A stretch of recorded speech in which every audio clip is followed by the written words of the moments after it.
right. Seems like it's been a little while since we didn't have our class Sunday with Micah here, but if you remember I guess it's been a week now. So last Wednesday we kind of wrapped up the first act of this kind of long section of text that really ties together, starting even before chapter 11 with chapter 10 and this whole campaign against over in Rabbah. And then, of course, we talked about David and his sin with Bathsheba, and then the consequences are where we're at right now. So it kind of flows. The narrative of this section is going to flow not necessarily back to back in terms of this happens day after day, but this section really kind of goes together. Everything that leads almost to the end of the book of 2 Samuel goes back to everything we've seen with David here. And when we looked at this story, we noticed that David kind of sentences himself in a way. He hears this proverb or this parable by Nathan, and he condemns the man quickly to death. He deserves to die. He must pay 4 lambs for that lamb. And then again, we read through this just heart-wrenching text here when Nathan turns that on to David and says, "You are the man," and goes through what the Lord says to him, everything that the Lord has done, and everything that David has now done. And now in verse 10 there, we start to see the consequences. The sword will never leave your house because you despised me. Violence, and the sword brings violence and death. So violence and death would not leave David's house from this point on. More immediately, his love child would end up dying just after he was born. And then we mentioned those 4 lambs that would have been the price for stealing someone's lamb. Well, that baby was number 1, and now when we get to chapter 13, we're going to get to the beginning of the other 3, as in this story with Amnon and Absalom. I put this back up here so we can kind of remember all of the family tree. Of course, David, we've already seen several times it mentions he had multiple wives and then even more children. So Amnon was the oldest. He would have been the crown prince. He would have been the next in line for the throne. Absalom is probably the third of his children. There was one in between that kind of disappears, so we assume he must have died young. And then Absalom and Tamar were actually full siblings, whereas Amnon was going to be just a half sibling of those 2.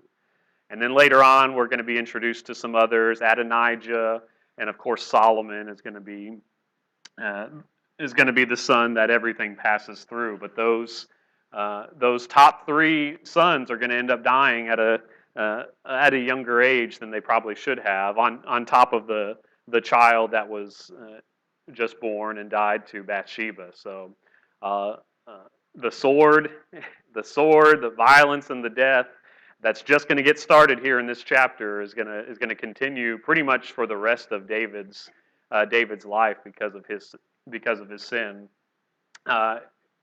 Beginning of chapter 13 is where we're at in 2 Samuel. Some time passed, so all of this doesn't happen immediately, but some time does pass. David's son Absalom had a beautiful sister named Tamar. David's son Amnon was infatuated with her. I might say that he loved her. Amnon was frustrated to the point of making himself sick over his sister Tamar because she was a virgin, but it seemed impossible to do anything to her. Why would this seem impossible to him? What was keeping him from being with her? the law that says you can't marry or be with your even a half sibling like that.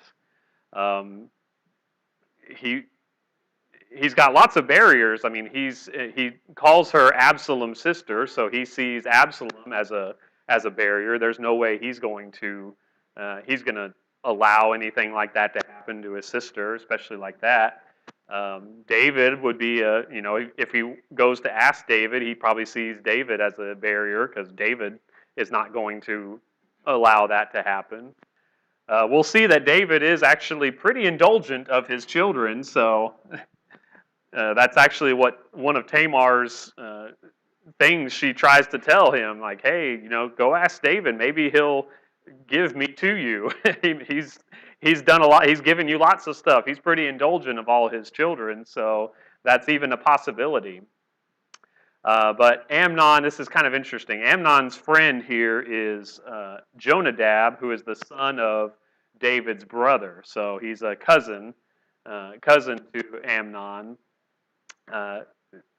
He's going to pop up a couple times, and this is just one of those examples of finding someone that just gives bad counsel or wicked counsel. He gives really good. If he achieves a couple times, we'll see over these next passages, he achieves what he sets out to do, but he's setting out to do wicked things. So this is definitely not the type of man that you should be confiding in. He was a very shrewd man, it says in verse 3. And he says, "Why are you, the king's son, so miserable every morning? Why don't you tell me?" Amnon replied, "I'm in love with Tamar, my brother Absalom's sister."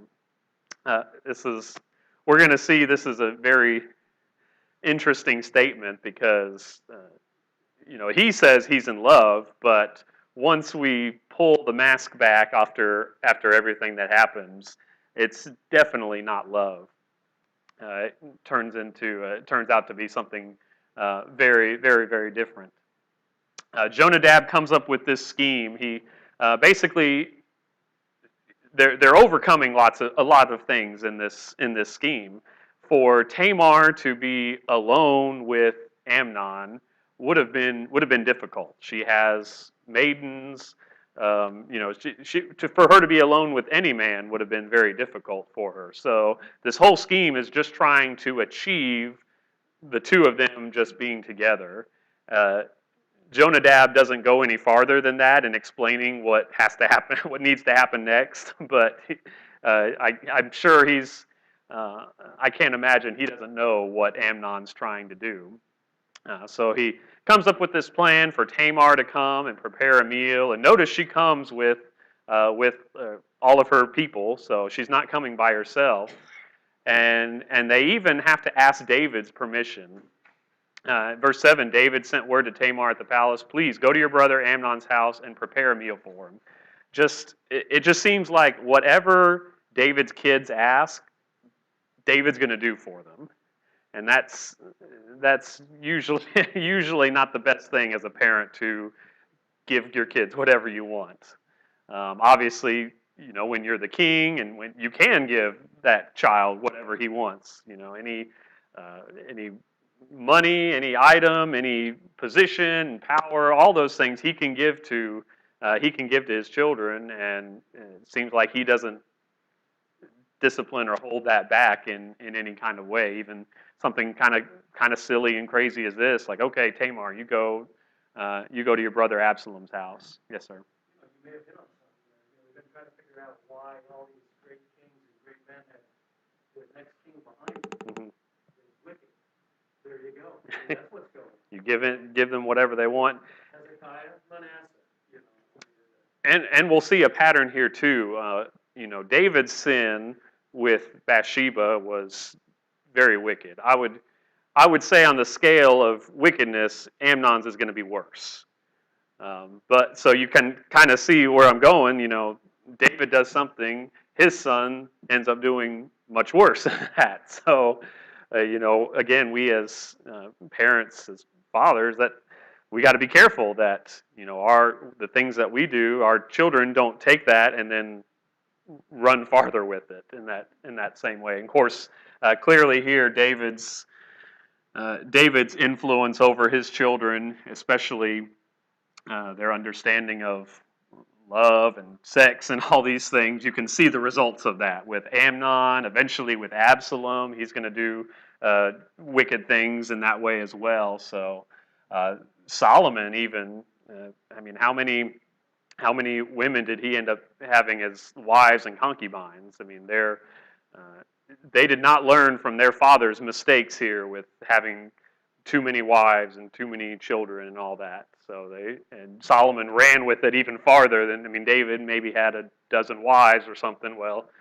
Solomon upped that by a factor of 10 easy. Uh, so we finally get Tamar in there. Amnon says, "Everyone leave me." Everyone left him. "Bring the meal to my bedroom." Amnon told Tamar, "So I can eat from your hand." Uh, Tamar took the cake she had made and went to her brother Amnon's bedroom. When she brought them to eat, he grabbed her and said, "Come sleep with me, my sister."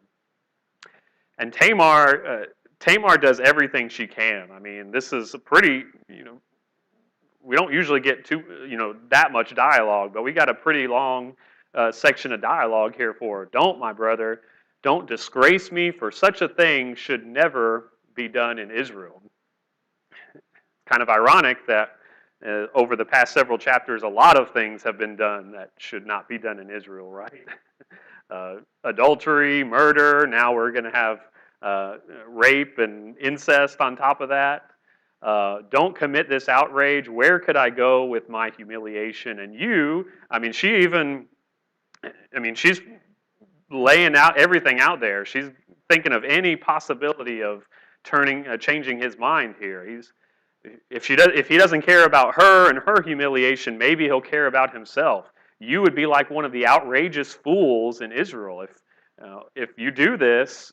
He is gonna. I mean, how would people look at him as a proper king? He is supposed to be the one that is going to be the next king of Israel. Uh, I mean, how would they be able to see that person and think, oh, he's going to be a great king? Well, yeah, he violated his half sister. That's weird and strange and terrible as well. How would he have that respect? And you can see through, even despite all of this, please speak to the king, for he won't keep me. He refused to listen to her. You can just see that he's got blinders on. He's got tunnel vision in all of this. He's got one thing in mind, very just very carnal and wicked. And I mean, it's crazy that a man with this kind of mindset and this kind of lifestyle is the son of David, the man after God's own heart. And I mean, I can't think of anything else but just blame David for that failure of fatherhood and leadership. And even though he's a teacher of Israel, he failed to teach his firstborn son here, Amnon. But he refused to listen to her, and because he listened to this Jonadab guy, but he won't listen to Tamar, of course. Because he was stronger than she, he disgraced her by raping her. It might say by lying with her in some versions, but when you break down that language, there's no with in that sentence. So it would be like he lay her, basically, not lay with her, which seems a little more mutual. He lay her. So that's why we can say the text without a shadow of a doubt here is very clearly saying exactly what happened here, and just a disgrace, like she says, a humiliating and disgraceful act. And when I was considering this, it goes from Amnon says, "Oh, I love her. I mean, she's the one." You can just see the wool kind of coming over his eyes. And for some reason, I thought of the scene in Raiders of the Lost Ark when they at the very end they're opening the Ark of the Covenant, and these like beautiful angels start coming out, and all the Nazis are like, "Oh, it's beautiful, it's Mary." And then you kind of get that scene of the angel that looks so beautiful, and all of a sudden it turns into like this nasty-looking dead zombie thing. And they start screaming, and of course they start melting, and everyone's dead. So that was the scene that I thought of with this. It's like it goes from beautiful to hideous and terrifying, and that's really what sin is like. That we have that tunnel vision. We see something we want like that. That's all we can think about. We think it's great, it's pleasurable, it's right, it's beautiful, and then the second that we have it and we've gotten what we wanted, it changes completely, and the veil is removed, and we see the ugliness and the hideousness of that sin. And and I think Amnon saw that partially, but he, being the more wicked man that he is, he turns that hatred toward Tamar, not against himself for doing what he did. He turns that hatred toward Tamar with such an intensity that he hated her with that the hatred he hated her with was greater than the love he had loved her with. So no surprise there that wickedness and hatred is much greater than the love that he supposedly had for him. He says, "Get out of here." "No," she cried, "sending me away is much worse than the great wrong you've already done to me." What does she mean by that? How is sending her away even worse?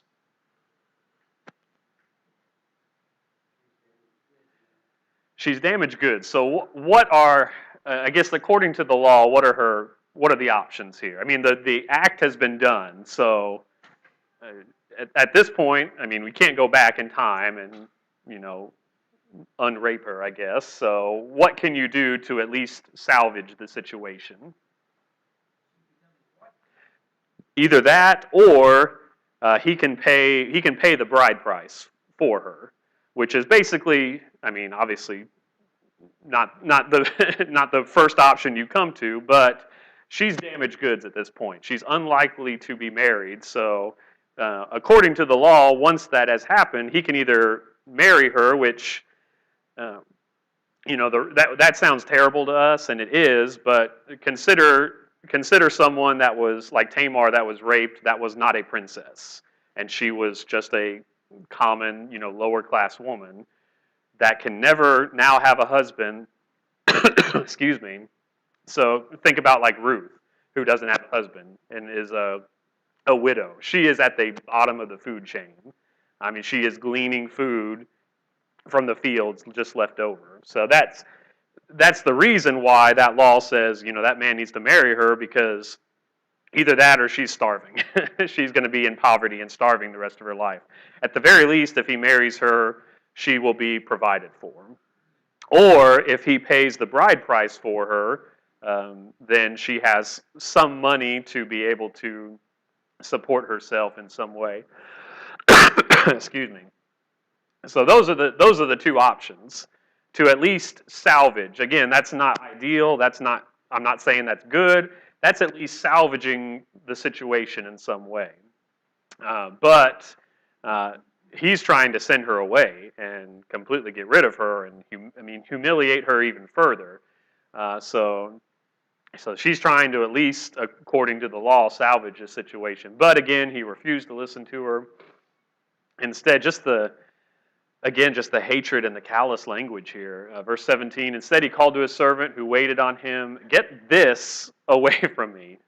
Uh, he doesn't even say this woman, I think, in the Hebrew. There's no woman in this. It's just this. Get this thing away from me. Throw her out and bolt the door behind her. I kind of wonder if Amnon's trying to make this seem like, oh, she came after me, so I'm throwing her out. Maybe everyone will think that, but that doesn't really play out that way. I don't know if he was thinking that or not. He's just trying to get rid of her. He hates her so much he can't even look at her. And why is that? I mean, what she said. I mean, exactly. And I mean, why would you want to look at that every day? Of course not. You wouldn't want to even look at her. Amnon was given everything as a child. Right? It's almost like a kid who's been given everything. Mm-hmm. And then he gets what he wants, and then he has so much in abundance that I don't care about playing with that. Yeah, just get it out of here. Yeah. Kind of just going in the way. Mm-hmm. Amnon's servants threw her out, bolted the door behind her. Now Tamar was wearing a long-sleeved robe, because this is what the king's virgin daughters wore. Tamar put ashes on her head and tore the long-sleeved robe she was wearing.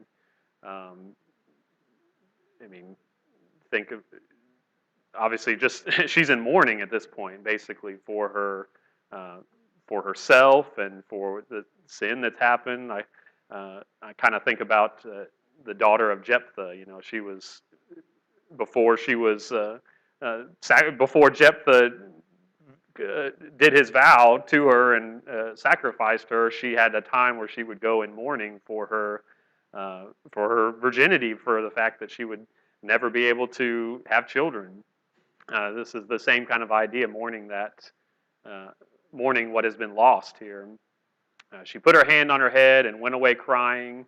Her brother Absalom said to her, "Has your brother Amnon been with you? Be quiet for now, my sister. He is your brother. Don't take this thing to heart." What is Absalom saying here? This is a tricky one because it seems like he's not caring about her, but I don't think that's it. What is he trying to say?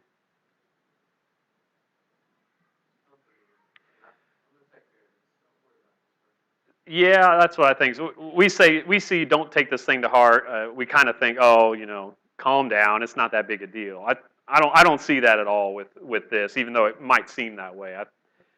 He says, "Has your brother Amnon been with you?" He doesn't ask what happened. I think he might already even know what has happened based on her reaction, what she's looking like, and uh, so he says, "Be quiet for now. Don't take this thing to heart." I think what he's trying to say is, I'm going to take this thing to heart. I'm going to take care of this for you.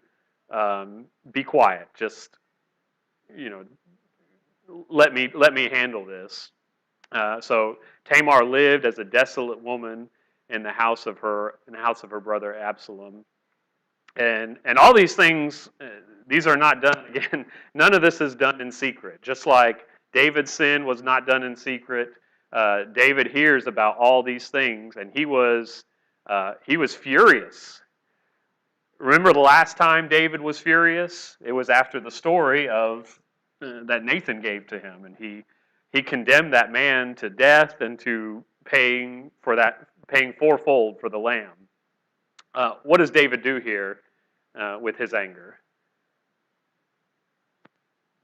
Nothing, absolutely nothing. Um, Verse 22, but we immediately go to Absalom, who obviously is going to be the one that does something. Absalom didn't say anything to Amnon, so he does nothing either, but it's a more ominous nothing, right? Absalom didn't say anything to Amnon, either good or bad, because he hated Amnon since he disgraced his sister Tamar. So even if you didn't know what the rest of the story ends up being, hopefully you see that and hear dum dum dum. That's one of those statements. You know something's coming. But where's David? He's indulged Amnon. I mean, probably farther than he ever intended. But at this point, what should he do? What's the law say about this? I mean, what do you do with rapists? Yeah, he should be killed.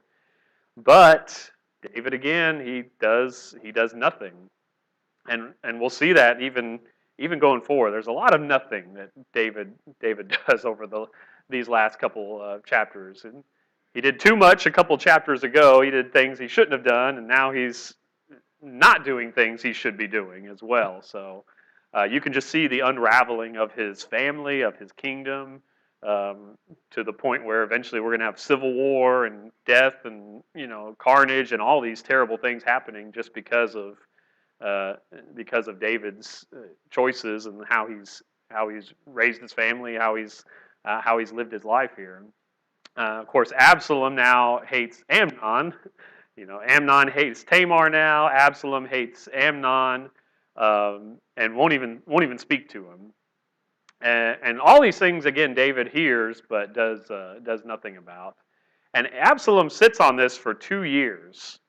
Don't know why it took this long. I mean, he's biding his time. He's going to do this at the right time. Maybe letting things die down. I don't know what his plan is with all this. I mean, obviously he wants to kill Amnon because that's what he ends up doing, but I don't know if he was trying to find a way to do it. And seems like back then, it's not like there's forensics. You could probably find someone to kill him and get away with it pretty easily. But whatever the reason, 2 years later, Absalom's sheep shearers were at Baal Hazor near Ephraim. Absalom invited all the king's sons. Then he went to the king and said, "Your servant has just hired sheep shearers. Will the king and his servants please come? Please come with your servant." The king replied to Absalom, "No, my son, we should not all go, or we would be a burden to you." Although Absalom urged him, he wasn't willing to go, though he did. Though he did bless him. You get the sense, like I don't think Absalom wants David there, but he wants who would David send first as a proxy if he couldn't go somewhere? It'd be it'd be Amnon, right? I mean, who does Queen Elizabeth send when she can't go to an event? Well, it's Prince Charles or one of the next in line to the throne. That's what you would do. I may not be so sure that Absalom didn't want David there. I mean, Absalom, he was waiting for, he could have been waiting for David to do something. Mm-hmm. And you do see Absalom later on willing to take the kingdom away from his own father and publicly disgrace his own father. So, yeah, he could have wanted David there too. And it's not like he's afraid of people knowing that he's going to kill Amnon because he does it publicly. Yeah. So. But then he doesn't kill the rest of the sons at the event too. So why not? I mean, if he kills all the rest of the sons and David's all that's left, you just take him out. I mean, you start the rebellion then. He would be seen as the usurper there. Here, it may have been him enacting justice. Yeah. And imagine that at least raises a good point. Imagine for 2 years, what's Absalom's relationship with David during this time after all this? Your father knows what Amnon's done to your sister and has done nothing, no punishment of any kind, no removal from the line of succession or anything. He's done nothing. So Absalom, he hates Amnon first, but as we'll see, I would assume that his love for David has definitely taken a hit, if not completely been decimated by this, and will continue down that road as well.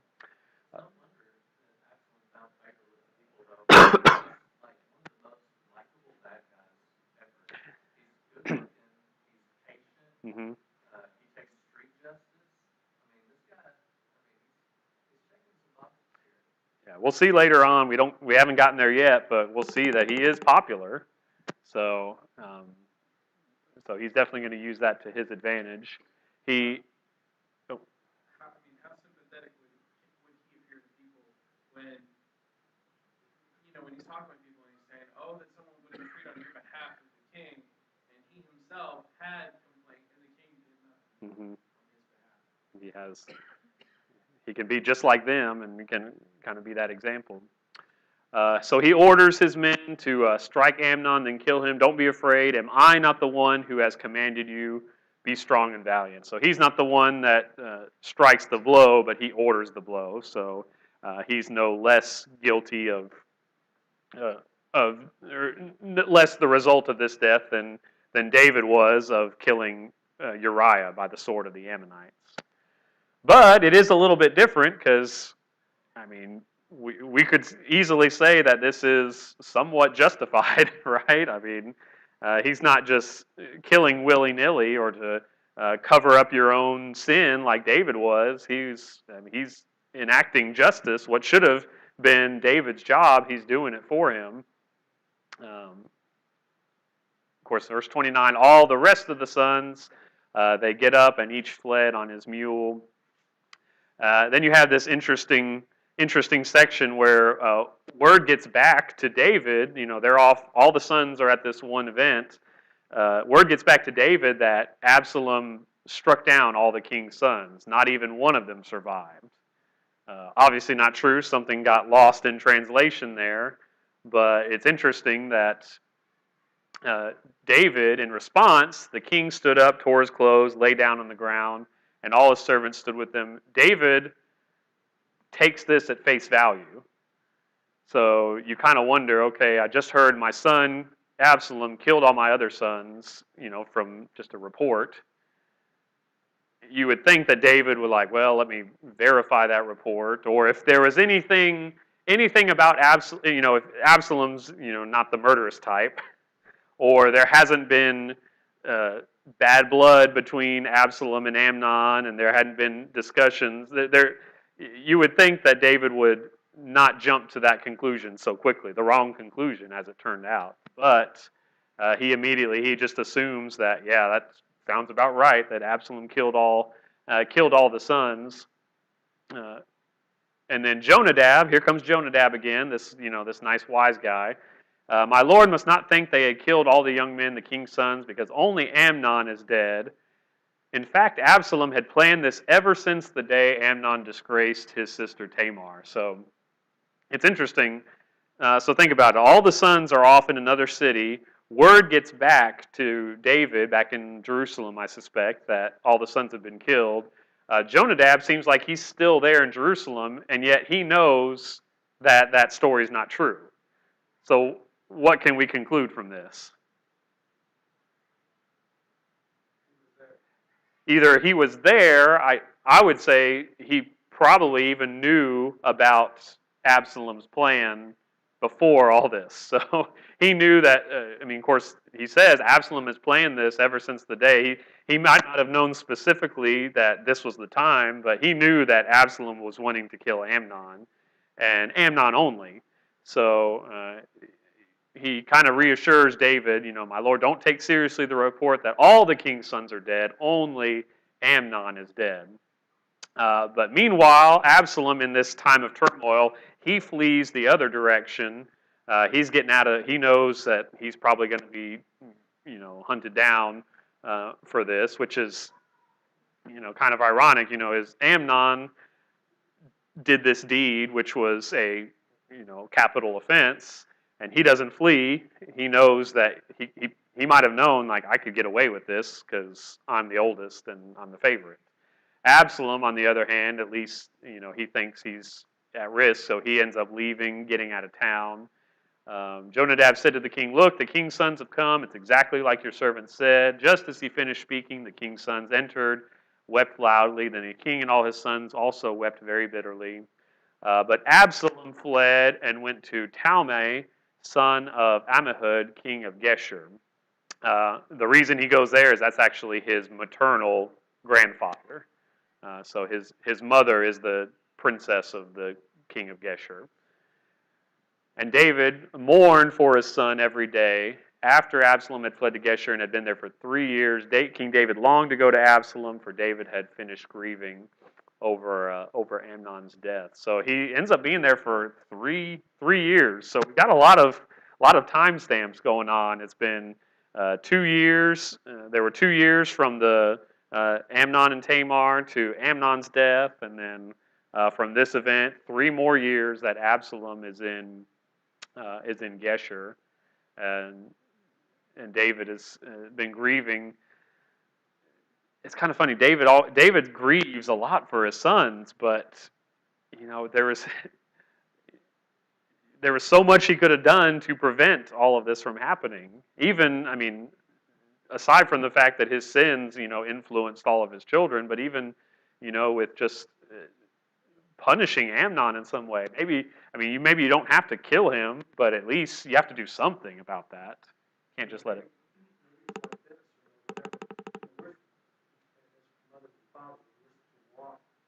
Orderly in front of our children. And when something public like that happens, do you continue to teach like you did in the past? You call your kids together and you say, don't pick a woman that's not your wife. How does that? I wonder how that stops that teaching. If you feel like a hypocrite, you can no longer teach your children about murder, lying, adultery, all the things that he did. Maybe he just put gathering his children together and teaching. Or if he ever did at all, but yeah, it would be tough to. And then he's got the example out there. Yeah. For them all to follow. definitely, if you want to teach your children not to do something, try not to do that yourself first, because you lose that credibility later on for sure. It takes us to chapter 14. So Joab, remember Joab? He's kind of the head of the army for David. He's actually David's nephew, the son of Zeruiah, is David's sister. He realized that the king's mind was on Absalom, so Joab sent someone to Tekoa to bring a wise woman from there. What is Joab's mindset here? Why is he trying to, I guess, reconcile and bring Absalom back? With Amnon dead now, what is Absalom? Crown Prince. Yeah, he should be the next in line for the throne. Well, um, I don't know how much you follow like the British throne and all the line of succession and stuff, but I mean that's a big deal to know. Hey, we've got an heir and a spare. We've got someone waiting in line for the next. So when the king or the queen dies, there's stability. That kingdom can pass. And when there's not stability, like Henry VIII, way back in the day, and he had went through several wives just to try to find an heir. When there's not that assurance or stability, there's not a crown prince or crown princess or someone waiting in the wings to take over, then the kingdom is weaker for it. So I see Joab as just uh, trying to make the kingdom stronger, make sure that the line of succession is well in place. He said to this woman, "Pretend to be in mourning, dress in mourning clothes, don't put on any oil, act like a woman who's been mourning for the dead a long time. Go to the king and speak these words." Then Joab told her exactly what to say. He's basically sending this woman in almost in the same way Nathan was sent in by God just a couple chapters ago. She's going to kind of tell this story, and then turns out to be that it's really more talking about David and his situation. So she goes to the king. She fell face down on the ground, paid homage, and said, "Help me, your majesty." "What's the matter?" the king asked her. "Sadly, I am a widow. My husband died," she said. "Your servant had 2 sons. They were fighting in the field with no one to separate them, and one struck the other and killed him. Now the whole clan has risen up against your servant and said, 'Hand over the one who killed his brother, so we may put him to death for the life of the brother he murdered. We will eliminate the heir.'" I think there's a clue there. We will eliminate the heir. She's got the same problem with if this is actually a problem or not, or if this is real story or just a story. If the second brother's dead, then there is no heir to the family fortune. They would extinguish my one remaining ember by not preserving my husband's name or posterity on earth. The king told the woman, "Go home. I will issue a command on your behalf." Uh, it's like David's kind of almost dismissing her, but the woman is very persistent. She says, "My lord the king, may any blame be on me and my father's family, and may the king and his throne be innocent. Whoever speaks to you," the king said, "bring him to me. He will not trouble you again." Uh, she replied, "Please, may the king invoke the Lord your God." She's going to appeal to God as well, so that the avenger of blood will not increase. She's trying to save her son, at least in this story, and they will not eliminate my son. So finally, she gets kind of the answer that the full answer. David's been a little vague. He doesn't want to rule on this. He says, "Send her home, and whoever speaks to you, let him come speak to me first." He doesn't want to make a vow in such a rash way, but he does. "As the Lord lives, not a hair of your son will fall to the ground." So that's what she's trying to draw out as this very certain vow that son that's guilty of murder will not pay the ultimate price. So now she can speak to the king, and she says in verse 13, "Why have you devised something similar against the people of God?" When the king spoke as he did about this matter, he has pronounced his own guilt. The king has not brought back his own banished one, talking about Absalom. "We will certainly die and be like water poured out on the ground, which cannot be recovered. But God would not take away a life. He would devise plans so that the one banished from him does not remain banished. She appeals in verse 13, why have you devised something similar against the people of God? She's appealing to David on behalf of the country. You know, you've banished our next king in a way. So it's very easy here to think, okay, Joab's pleading rightly on Absalom's behalf. Mm-hmm. But if you'll recall, with the rules regarding the avenger of blood and the cities of refuge, he's supposed, if this were truly an accident, he would be forced to go to a city of refuge and live there until the high priest's death. Yeah. And so he should have been banished, except this was murder. And so he should have been executed anyway. So both Amnon and Absalom should have been executed, and David did not. Yeah. And David ends up paying the price for it too by you understand in a way not wanting to execute your own sons, but you know, you have a job to do. You have a greater duty, I think, to the law and to the people of Israel as well. But it just shows how time and hesitancy can cause people to twist what is supposed to be done. Yeah. And they end up getting up, down, and down, up. And if it's been so long, it's just like, what, how can we, it was 3 years ago or it was 5 years ago. Let's just let bygones be bygones and move on. You can see how that can happen too. Now therefore I come to present this matter to my lord the king, because the people have made me afraid. Your servant thought, I must speak to the king. Perhaps the king will grant his servant's request. The king will surely listen in order to keep his servant from the grasp of this man, who would eliminate both me and my son. She's still kind of, reminding him about her story just to, I guess, keep herself out of trouble. Your servant thought, may the word of my lord the king bring relief. For my lord the king is able to discern the good and the bad like the angel of God. May the Lord your God be with you. David is wise enough to at least he's figured out exactly where this story came from. He says in verse 19, did Joab put you up to this? And she even admits to it. She says, yes, your servant Joab is the one who gave orders to me.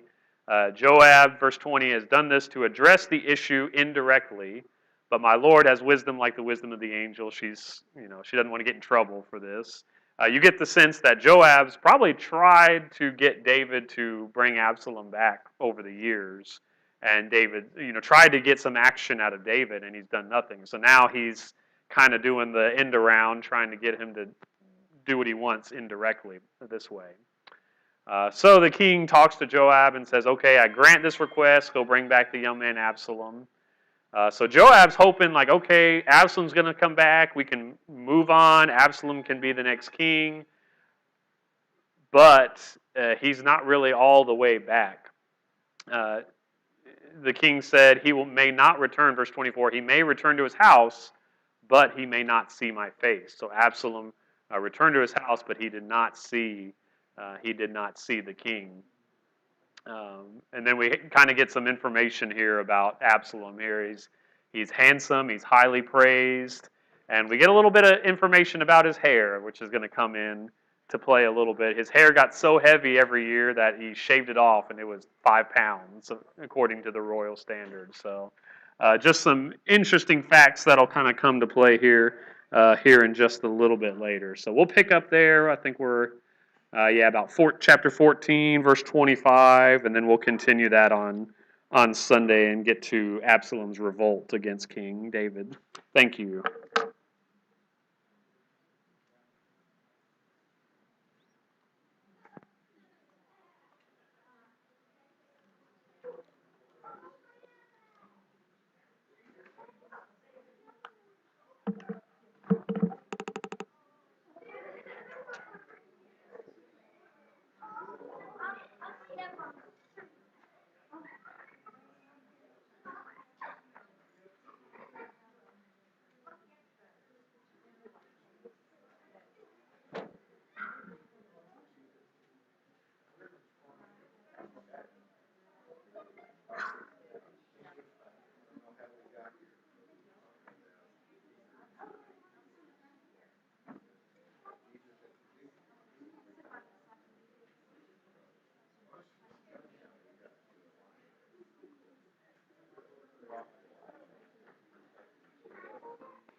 I'm sorry. That's my fault. I should have double checked. Good evening, everybody. Good evening.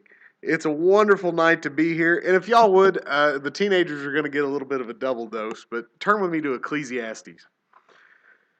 Turn with me, Ecclesiastes chapter 2. Tonight we looked at, and I know Alan just recently did a study on this, but Solomon goes through a whole lot of things in this chapter and talks about the futility of them all.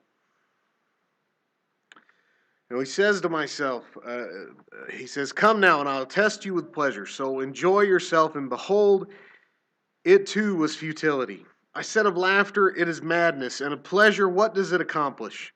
I explored with my mind how to stimulate my body with wine, while my mind was guiding me wisely, and how to take hold of folly until I could see what good there was for the sons of men to do under heaven the few years of their lives. I enlarged my works. I built houses for myself. I planted vineyards for myself.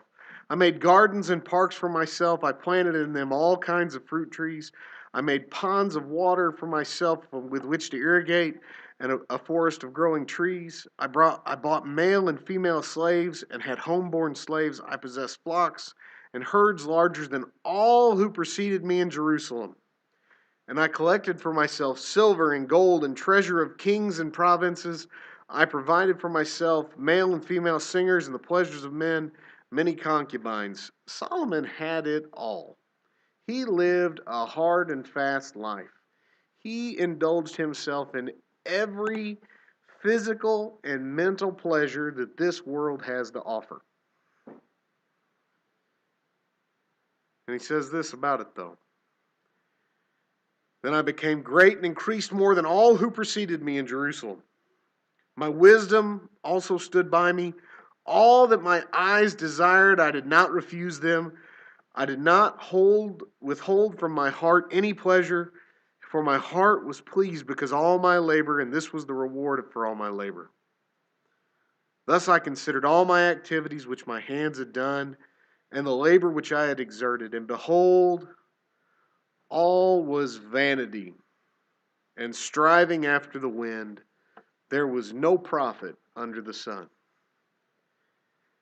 Everything is useless, futile, pointless.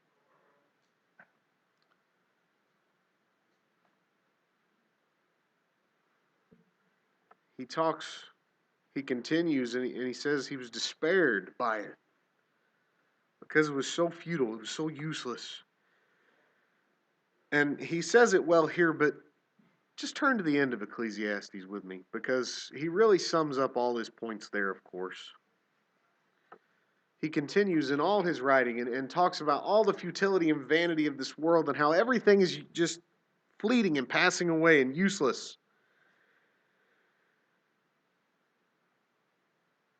But he says, the conclusion when all has been heard is this: fear God and keep his commandments.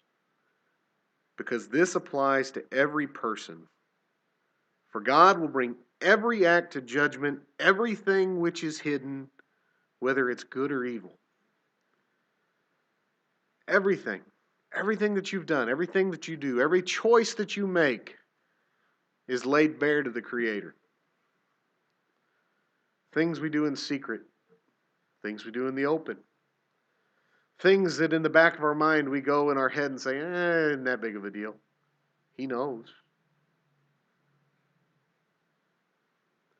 Solomon, the wisest man that there ever was, says all these things that we toil for on a daily basis, try to build up, try to make bigger, try to get more of. It's useless, with the exception of fear God, keep his commandments. And that's because in the grand scheme of time, in the grand scheme of the existence of everything, we're a speck. Our time on this earth is nothing. If you go to the beach, a bunch of y'all got back from the beach. You've been on fall break. The years from this point forward in your awareness are going to be like the grains of sand on that beach. Now, the ones that you get to live on this planet are going to be but a pinch. But the rest of the beach is eternity. Where do you want to spend it? Do you want to spend it with God? Do you want to spend it in praise and adulation of the Creator that loves us, that gave His Son for us? Or do you want to spend it in torment? Unlike so many things in this world where you have 7,000 choices, in this there's only two. Fear God and keep His commandments, or torment. That's it, that's all. All those years, just like all those grains of sand, are going to be there. But what we choose to do in this pinch of sand, this pinch of time that we have, is going to dictate where we spend the rest of it. This evening, if you're struggling, if you need the help of your brothers and sisters in Christ, you have an opportunity to make that known. If you haven't put on Christ in baptism, why do you wait? Have you heard the word? If you've been here any time, I know you have. Do you believe it? I hope and pray you do. If you're willing, repent, confess your belief in the Son of God, and be baptized into His name. Be baptized into His death to walk in newness of life. Please don't leave this place unless you're secure with your salvation. If you're subject to the invitation tonight, we encourage you to come and make that known as we stand and as we sing. Oh, do not let the word depart, and close thine eyes against the light. Poor sinner, harden not thy heart. Be saved, oh, tonight. Oh, why not tonight? Oh, why not tonight? Wilt thou be saved? Then why not tonight? Tomorrow's sun may never rise to bless thy long deluded sight. This is the time, oh then be wise, be saved, oh tonight. Oh, why not tonight? Oh, why not tonight? Wilt thou be saved? Then why not tonight? Our blessed Lord refuses none who would to Him their souls unite. Believe, obey, the work is done. Be saved tonight. Oh, why not tonight? Oh, why not tonight? Wilt thou be saved? Then why not tonight?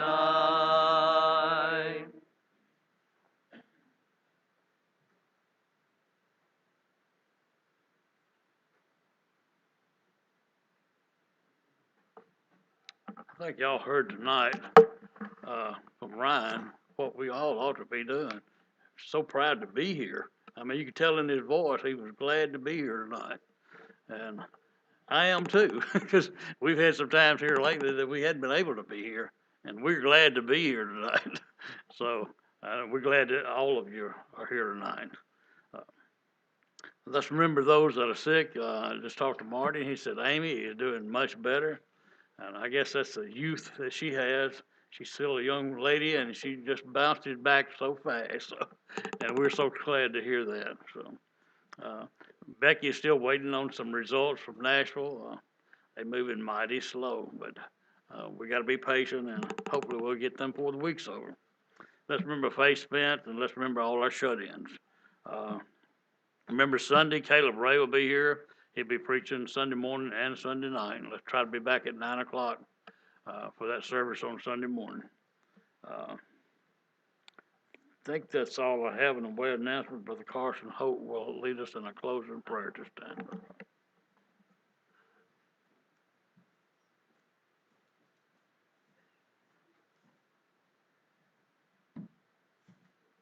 Will you bow with me? Dear Lord, thank you for this day and the opportunity that we have to come here and worship you, Lord. Thank you for the teachers that we have to bless us with more knowledge about you, Lord. And please help the sick and traveling and let them come back safely, Lord. In Jesus' name I pray, amen.